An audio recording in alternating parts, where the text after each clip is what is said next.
Être mis à la DAS, à l'époque, c'était une honte énorme. Mais serais-je médecin sans cette rupture des liens familiaux dans mon enfance ? Nicole Caillé-Wirth, Une enfance massacrée, reconquise. Une série de podcasts en 5 épisodes. Je suis Sylvain Lestien, je suis volontaire d'ATD Quart Monde. Nous sommes à La Bise. La Bise est dans le Jura. La Bise, c'est une maison de vacances pour des familles qui vivent la grande pauvreté. Et c'est aussi un projet pilote du mouvement ATD Quart Monde pour le droit aux vacances. Et à La Bise, nous recevons ces jours-ci Nicole Caillé-Wirth, qui est médecin à la retraite, qui est une habituée des lieux et qui a eu une enfance particulièrement difficile. Nous nous retrouvons autour d'une discussion autour de son parcours d'enfance placé à la DAS, une enfance ballottée, massacrée, comme elle l'écrit dans son livre intitulé « Salut l'espérance », qui retrace les premières années de sa vie.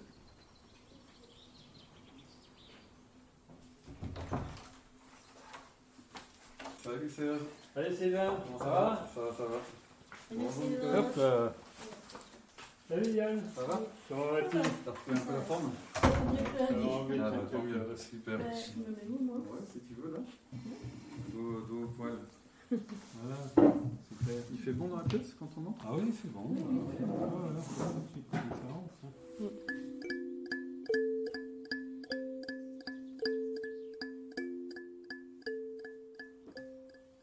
À tous ceux qui ont dû se courber devant la violence de leur vie, pour qu'ils essayent de relever la tête, à ceux qui en ont bavé et à ceux qui les accompagnent.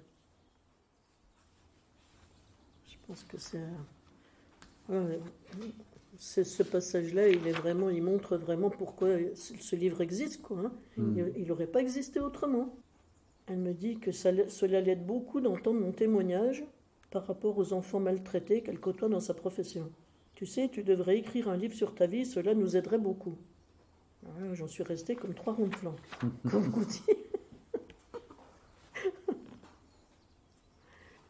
Moi, ce qui m'a vraiment poussée, c'est que j'ai senti que si on me l'avait demandé, c'était pas pour rien, quoi.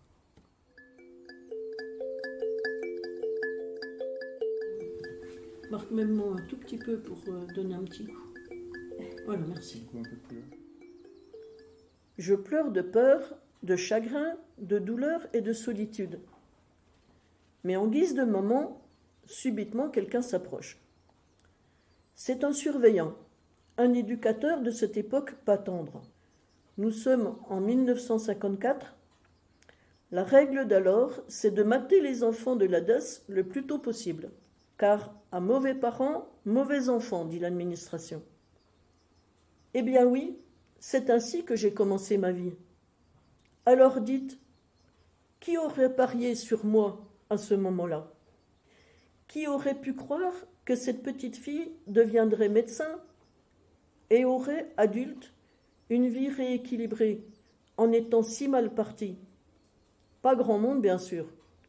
Et surtout pas cet éducateur avec ses idées toutes faites sur les enfants pauvres et abandonnés, issus de familles en difficulté.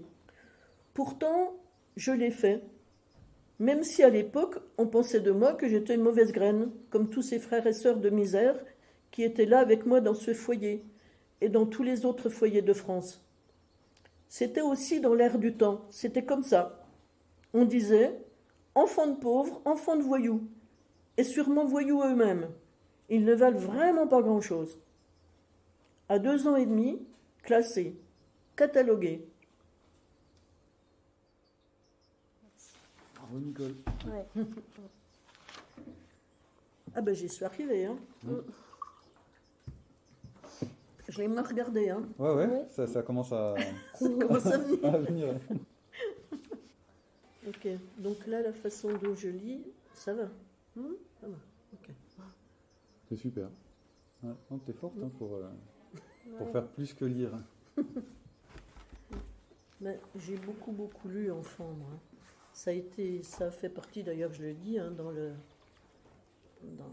livre, hein, ça a fait partie en fait des aides que j'ai eues par la vie, les livres que j'ai. Je me réfugiais dans les livres, quoi. Hein.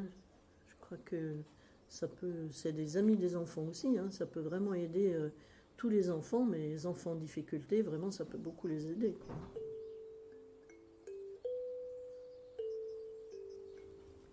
Je vais vous faire une exhortation, surtout à vous professionnels qui vous occupez des petits au cœur et au corps blessés.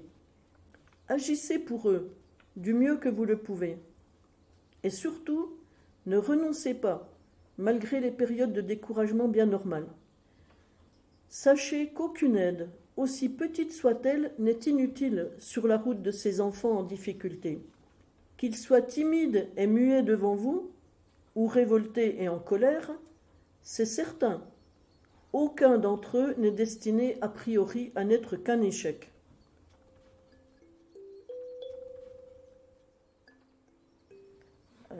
Quand on parle de quelque chose comme ça, c'est comme ça, puis ce ne sera pas autrement, c'est on bloque les choses, on met des étiquettes. Et une étiquette, ça bloque. Il y a, comment dire, si on étiquette un enfant nul, eh ben cet enfant, il va se croire nul, surtout si c'est un petit. Alors qu'en fait, il n'est pas nul du tout. Il a plein de choses qui vont bien. Il y a un domaine où quelqu'un pense que voilà, il devrait savoir mieux et tout ça, puis que ça va pas, donc il est nul. Et ben l'enfant, il risque de se mettre l'étiquette et d'avoir beaucoup de mal de la retirer.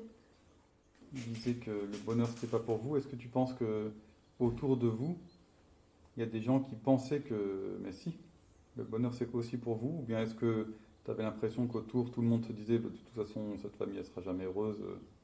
Moi, je pense beaucoup que dans cette période-là, en tout cas, hein, dans cette époque-là, quand les personnes étaient en précarité, dans la misère, comme on disait, hein, il n'y en a pas beaucoup qui pensaient qu'on pouvait en sortir, hein, et qu'on pouvait un jour être heureux, quoi, hein. Il fallait essayer de se débrouiller pour au moins survivre. C'était ça, hein, c'était la survie. Et le reste, eh ben, est-ce que ça arriverait? Ben, personne n'en savait rien, hein.